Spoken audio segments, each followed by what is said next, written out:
Assalamualaikum warahmatullahi wabarakatuh. Selamat sore, salam sejahtera bagi kita semuanya.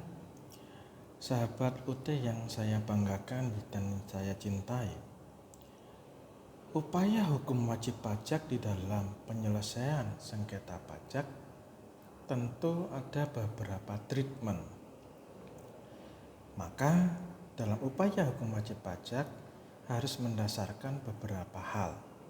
Yang pertama berkaitan dengan upaya hukum keberatan dan pasal 36 Undang-Undang KUP, pajak penghasilan dan pajak pertambahan nilai maupun pajak penjualan barang mewah. Ada juga keberatan dan non keberatan PBB P3 dan ada juga yang namanya pembetulan.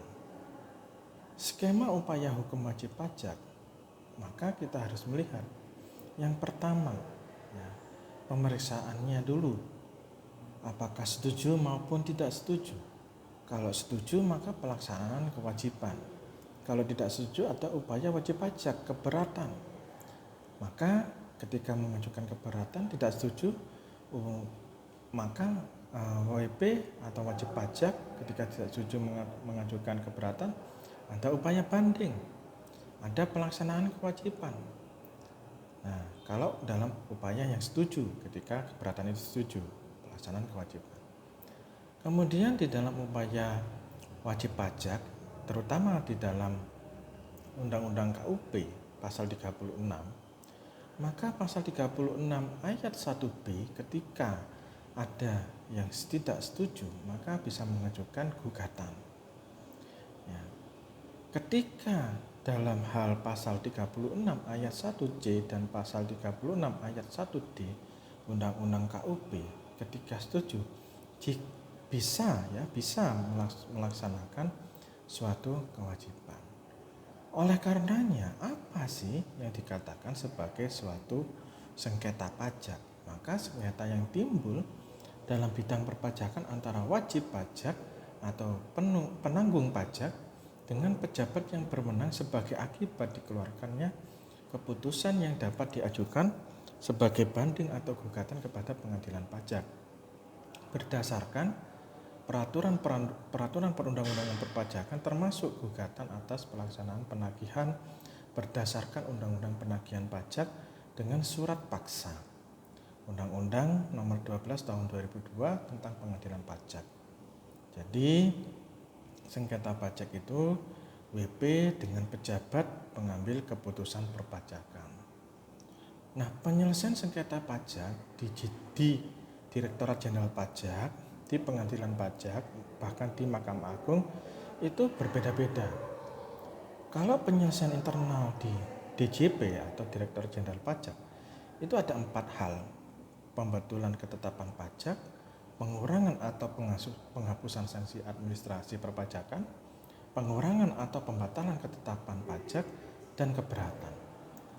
Dalam hal penyelesaian sengketa di pengadilan pajak itu ada banding dan gugatan. Berbeda dengan penyelesaian di Mahkamah Agung, itu ada peninjauan kembali.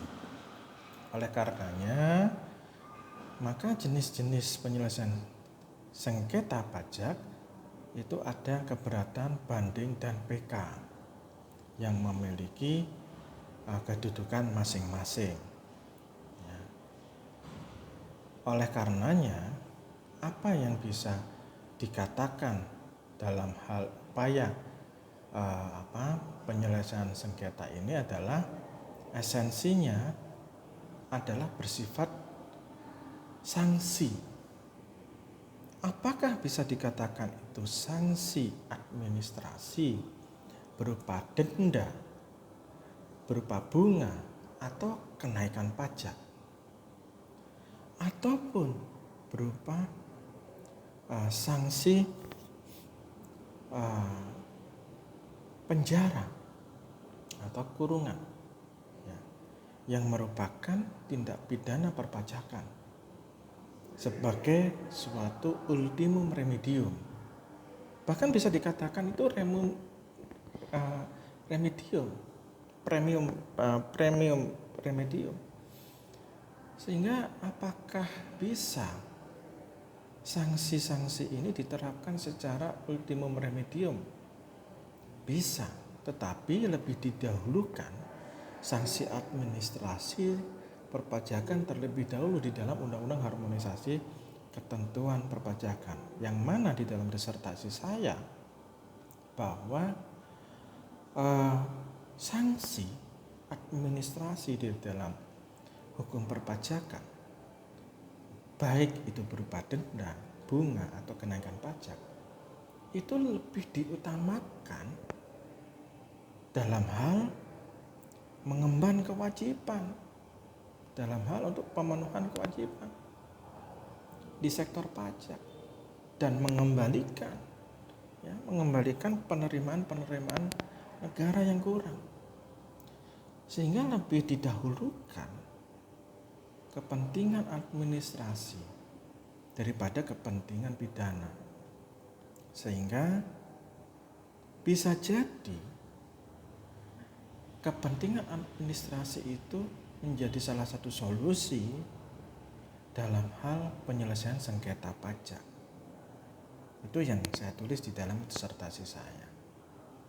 Oleh karenanya, bahwa pengajuan keberatan, banding, peninjauan kembali itu merupakan salah satu bentuk wujud bahwa ada kepentingan administrasi yang lebih didahulukan untuk menopang sumber-sumber penerimaan negara, bahkan dalam upaya stabilitas perekonomian nasional. Itu yang mungkin bisa saya sampaikan pada pertemuan kali ini. Semoga bermanfaat, dan saya akhiri. Wassalamualaikum warahmatullahi wabarakatuh.